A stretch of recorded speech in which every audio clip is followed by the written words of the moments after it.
जय श्री कृष्णा। राधे राधे। आज मैं आपको सुनाऊंगी माता सीता के नित्यनेम की कहानी। कहते हैं कि इस कहानी को अगर रोजाना नित्य नियम से सुना जाए तो घर में अन्न धन की कोई कमी नहीं रहती। तो चलिए शुरू करते हैं माता सीता के नित्यनेम की कहानी। यह कहानी माता सीता कहती थी और प्रभु श्री राम इसे सुना करते थे। एक दिन भगवान श्री राम को कोई काम के लिए बाहर जाना पड़ा तो सीता माता कहने लगी कि हे भगवान, मेरा 12 वर्षों का नित्यनेम है कि मैं आपको कहानी सुनाती हूँ। अगर आप बाहर चले जाएंगे तो मैं अपनी कहानी किसे सुनाऊंगी? मेरा नित्यनेम टूट जाएगा। तो भगवान श्री राम ने कहा कि तुम ऐसा करना, कुएं की पाल पर जाकर बैठ जाना। वहां पर जो औरतें पानी भरने के लिए आती है उन्हें अपनी कहानी सुना देना। तो माता सीता ने कहा कि भगवान, आपने ये तो बहुत ही अच्छा उपाय बताया है। यह कहकर दूसरे दिन भगवान श्री राम किसी काम के लिए चले गए और माता सीता कुएं के पाल पर जाकर बैठ गई। थोड़ी देर बाद में वहां पर एक औरत आई। उसने रेशम की जरी की साड़ी पहन रखी थी और सोने का घड़ा ले रखा था। सीता माता उसे देखते ही बोली कि बहन, मेरा एक काम करोगी? तो वह औरत बोली कि हाँ बोलो, क्या काम है? करने लायक होगा तो जरूर करूंगी। तो सीता माता बोली कि बहन, मेरा 12 वर्षों का नित्यनेम है कि मैं कहानी कहती हूँ, तुम मेरी कहानी सुन लो। तो वह औरत बोली कि मैं तुम्हारे नित्यनेम की कहानी सुनूंगी तो मुझे घर जाने में देरी हो जाएगी और मेरी सास मुझसे लड़ाई करेगी। मैं तुम्हारी कहानी नहीं सुन सकती। यह कहकर उसने कहानी नहीं सुनी और घड़ा भरकर घर की ओर चल पड़ी। तो रास्ते में उस औरत ने अपनी साड़ी की तरफ देखा तो उस साड़ी तो जगह जगह से फटी हुई थी और सोने का घड़ा मिट्टी के घड़े में बदल गया। तो यह देख वह तो बुरी तरह से डर गई और जल्दी जल्दी अपने घर गई। घर जाते ही सास ने उसे देखा तो पूछा कि ये किसका दोष अपने सर पर लेकर आई हो? ये क्या हाल बना रखा है तुमने? तो बहू ने कहा कि सासू माँ, कुएं पर एक औरत बैठी थी। उसने मुझे कहा कि कहानी सुन लो, ये मेरे 12 सालों का नित्य नियम है। अगर तुम मेरी कहानी नहीं सुनोगी तो मेरा नित्यनेम टूट जाएगा। लेकिन मैंने तो कहानी नहीं सुनी। मुझे लगता है कि उसी का फल मुझे मिला है और मैंने कुछ नहीं किया। तो बहू की बात सुनकर उसी समय उसकी सास वो साड़ी और घड़ा लेकर कुएं की पाल पर गई। तो सीता माता वहीं पर बैठी हुई मिल गई। तो माता सीता ने कहा कि बहन, आप मेरी कहानी सुन लीजिए। मेरे 12 वर्षों का नित्यनेम है। अगर आप मेरी कहानी नहीं सुनोगी तो मेरा नित्यनेम टूट जाएगा। तो सास बोली कि एक बार छोड़, मैं तो 4 बार तेरी कहानी सुनूंगी। चल सुना। तो सीता माता इस प्रकार कहने लगी, राम आए, लक्ष्मण आए, देश के पुजारी आए, नित्यनेम का नेम लाए, आओ राम बैठो राम, तपी रसोई जीमो राम, माखन मिश्री खाओ राम, दूध बतासा पियो राम, सूत के पल का मोठो राम, साल दुसाला पोठो राम, साल दुसाला ओढ़ो राम, जब बोलूं जब राम ही राम, राम संवारे सबके काम, खाली घर भंडार भरेंगे, सबका बेड़ा पार करेंगे, बोलो श्री राम जय जय राम। तो यह सुनकर सास बोली कि बहन, तुमने कहानी तो बहुत अच्छी सुनाई है।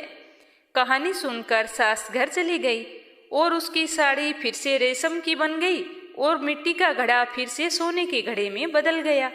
तो यह देखकर बहू कहने लगी कि सासू माँ, आपने ये सब कैसे किया?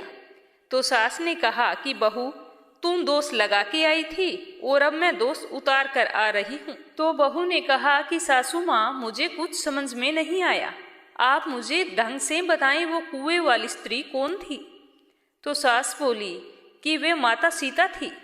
वे पुराने से नया कर देती है, खाली घर में भंडार भर देती है, लक्ष्मी जी का घर में वास कर देती है, आदमी की जो भी इच्छा हो उसे पूरा कर देती है।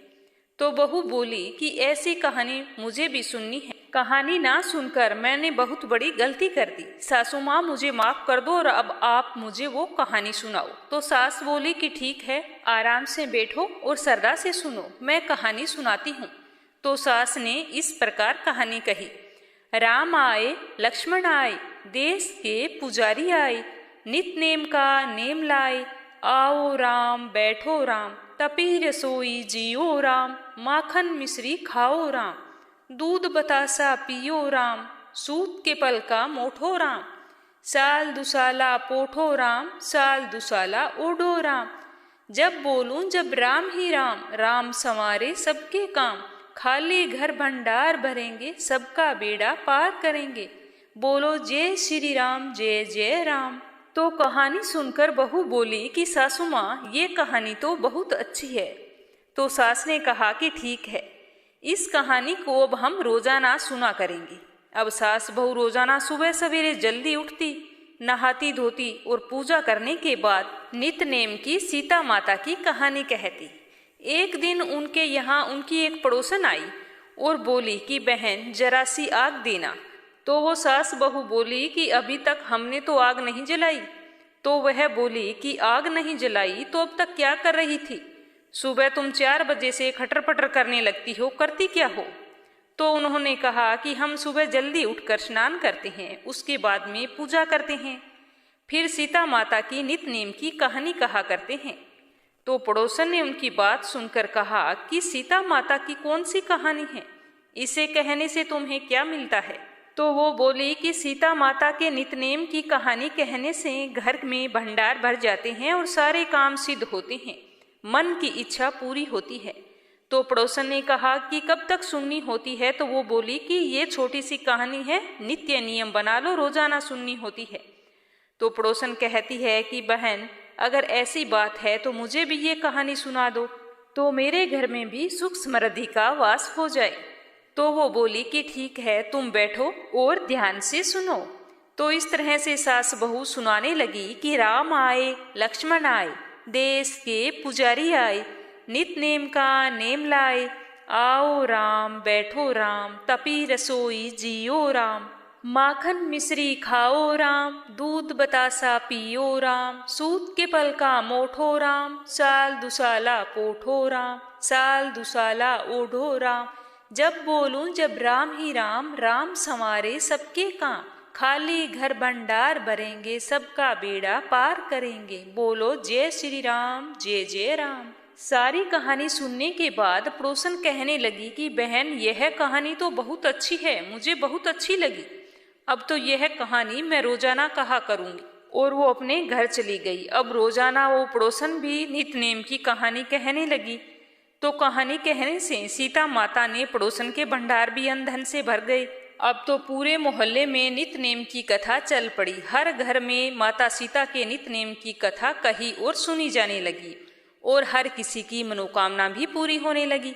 तब से आज भी यह कथा सीता जयंती पर बड़े चाव से सुनाई जाती है और नित नेम का पारण लिया जाता है।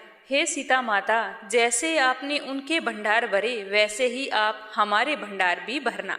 कहानी कहने वाले की और कहानी सुनने वाले की सभी की मनोकामना पूर्ण करना। बोलो सीता मैया की जय हो। गणेश जी की कथा। एक बुढ़िया थी, वह बहुत ही गरीब और दृष्टिहीन थी। उसके एक बेटा और एक बहू थी। वह बुढ़िया सदैव गणेश जी की पूजा किया करती थी। एक दिन गणेश जी उसकी पूजा से प्रसन्न होकर प्रकट हुए और बोले कि बुढ़िया माई मांग, तुझे क्या मांगना है। तो बुढ़िया माई ने गणेश जी को प्रणाम किया और कहा कि गणेश जी महाराज, मुझे तो मांगना ही नहीं आता, मैं कैसे मांगूं और क्या मांगूं। तब गणेश जी बोले कि कोई बात नहीं, कल अपने बेटे बहू से पूछ कर आना और फिर मांग लेना। तब बुढ़िया माई ने गणेश जी के कहे अनुसार सबसे पहले अपने बेटे से कहा कि बेटा, गणेश जी ने मुझे दर्शन दिए हैं और वरदान मांगने को कहा है, तू ही बता कि मैं क्या मांगूं। तो बेटे ने कहा कि माँ, तू धन मांग ले। फिर बुढ़िया माई अपनी बहू के पास गई। बहू से पूछा कि बेटा तू ही बता कि मैं क्या मांगूं। तो बहू ने कहा नाती मांग लो। तब बुढ़िया ने सोचा कि ये तो अपने अपने मतलब की बात कर रहे हैं। तो बुढ़िया ने पड़ोसियों से पूछा। तो पड़ोसियों ने कहा कि बुढ़िया, तू थोड़े दिन जिएगी, तू क्यों तो धन मांगे और क्यों नाती मांगे। तू अपनी आंखों की रोशनी मांग ले ताकि तेरी सारी जिंदगी आराम से कट जाए। बुढ़िया माई ने सबकी सुनी पर तसल्ली नहीं हुई। दूसरे दिन नहा धोकर गणेश जी की पूजा की और बोली कि हे गणेश जी महाराज, अगर आप मुझ पर इतने ही प्रसन्न हैं तो मुझे 9 करोड़ की माया दे, निरोगी काया दे, अमर सुहाग दे, आंखों की रोशनी दे, नाती दे, पोता दे और सब परिवार को सुख दे और अंत में मुझे मोक्ष दे। तो यह सुनकर गणेश जी हंसने लगे और बोले कि बुढ़िया माई, तुम तो बोल रही थी कि मुझे मांगना ही नहीं आता। तुमने तो भोली बनकर मुझे ठग लिया है। फिर भी तुमने जो मांगा है वचन के अनुसार तुझे सब कुछ मिलेगा। यह कहकर गणेश जी अंतर्ध्यान हो गए और बुढ़िया माँ ने जो भी मांगा था उसे सब कुछ मिल गया। इस तरह बुढ़िया माई ने अपनी पूजा पाठ और वरदान से घर में सबका भला किया। हे गणेश जी महाराज, जैसे तुमने उस बुढ़िया माई को दिया वैसा सबको देना। बोलो गणेश गजानन की जय हो। लपसी और तपसी की कहानी। एक लपसी था, एक तपसी था। तपसी हमेशा भगवान की तपस्या करता था, लेकिन उसे चोरी करने की आदत थी। लपसी हमेशा सवा सेर की लापसी बनाता और पहले भगवान को भोग लगाता, उसके बाद में स्वयं भोजन करता। दोनों भाइयों का यही नियम था। तो एक दिन कोई बात को लेकर दोनों में कहा सुनी हो गई। तो तपसी बोला कि मैं रोजाना भगवान की तपस्या करता हूँ, इसीलिए मैं बड़ा हूँ। तो लपसी बोला कि मैं रोज भगवान को सवा सेर लापसी का भोग लगाता हूँ, इसीलिए मैं बड़ा हूँ। ऐसा कहते हुए दोनों जोर जोर से लड़ने लगे। तभी वहां से नारद जी गुजर रहे थे। दोनों को लड़ता हुआ देखकर वहां आए और उनसे पूछा कि तुम दोनों लड़ क्यों रहे हो। तो दोनों ने अपने आप को बड़ा बताया और साथ में बड़ा होने का कारण भी बताया। तो नारद जी बोले कि मैं तुम्हारा फैसला कर दूंगा, कल आऊंगा, बता दूंगा भी कौन बड़ा है। दूसरे दिन लपसी और तपसी नहाकर अपनी रोज की भक्ति करने आए। तो नारद जी ने छुपकर 1.25 करोड़ की एक एक अंगूठी उन दोनों के आगे रख दी। जैसे ही भक्ति करते हुए तपसी की नजर उस अंगूठी पर पड़ी तो उसने चुपचाप से उठाई और अपने पैर के नीचे दबा ली। लपसी की नजर अंगूठी पर पड़ी, लेकिन उसने ध्यान नहीं दिया। उसने पहले भगवान को भोग लगाया और फिर स्वयं भोजन करने के लिए बैठ गया। थोड़ी देर बाद नारद जी सामने आए तो दोनों ने पूछा कि अब बताओ हम में से कौन बड़ा है। तो नारद जी ने तपसी से खड़ा होने के लिए कहा। तो वो खड़ा हुआ तो उसके पैर के नीचे दबी हुई अंगूठी दिखाई दी। तो नारद जी ने तपसी से कहा, तपस्या तो तुम करते हो, इतनी तपस्या करने के बाद भी तुम्हारी चोरी करने की आदत नहीं गई। ये अंगूठी मैंने ही तुम दोनों के आगे रखी थी। मैं ये देखना चाहता था कि तुम दोनों में से किन के मन में लालच है। तो तूने तो अंगूठी दिखाई पड़ते ही झट से अपने पैर के नीचे दबा ली। लेकिन लपसी का ध्यान अंगूठी पर जाने के बाद भी लपसी ने अंगूठी को ना ही उठाया और ना ही ध्यान किया। उसने सिर्फ अपने भगवान जी में ही ध्यान रखा, उन्हें भोग लगाया और बाद में स्वयं भोजन करने लगा। इसीलिए लपसी बड़ा है और तुम्हें तुम्हारी तपस्या का कोई भी फल नहीं मिलने वाला। जितनी चाहे मर्जी तुम तपस्या कर लो, तुम्हें इसका कोई भी फल नहीं मिलेगा। तो तपसी को यह सुनकर बहुत ही दुख हुआ और वह शर्मिंदा होकर नारद जी से माफी मांगने लगा और कहने लगा कि आज तक की मेरी गलती माफ करो और मुझे बताओ कि मुझे मेरी तपस्या का फल कैसे मिलेगा। आज के बाद कभी भी मैं चोरी नहीं करूंगा। तो नारद जी ने कहा कि यदि कोई गाय और कुत्ते की रोटी नहीं बनाएगा तो उसका फल तुझे मिलेगा। यदि कोई आदमी ब्राह्मण को भोजन करवाकर उसे दक्षिणा नहीं देगा तो उसका फल भी तुझे ही मिलेगा। अगर किसी को सूट, तीवल, साड़ी अगर हम देते हैं, उसके ऊपर अगर भेंट स्वरूप कुछ रुपए नहीं देंगे तो उसका फल भी तुझे ही मिलेगा। अगर कोई व्यक्ति दिए से दिया जलाएगा तो उसका फल भी तुझे ही मिलेगा। अगर कोई औरत आंगन लीपकर चौका नहीं लीपेगी तो उसका फल भी तुझे ही मिलेगा। यदि कोई व्रत कथा में सारी कहानी सुन ले लेकिन तुम्हारी कहानी ना सुने तो उसका फल भी तुझे ही मिलेगा। उसी दिन से हर व्रत कथा और कहानी के साथ लपसी तपसी की कहानी कहीं और सुनी जाती है। तो ये थी माता सीता के नित्य नेम की कहानी। आपको कैसी लगी कमेंट बॉक्स में बताना और इसे ज़्यादा से ज़्यादा शेयर करना ताकि मेरी सभी बहनों तक ये कहानी पहुँचे और नित्य नेम का नियम ले सके। क्योंकि माता सीता के इस नित्य नेम की कथा को नियमित रूप से सुनने से घर का खोया हुआ मान सम्मान और सुख सौभाग्य लौट आता है।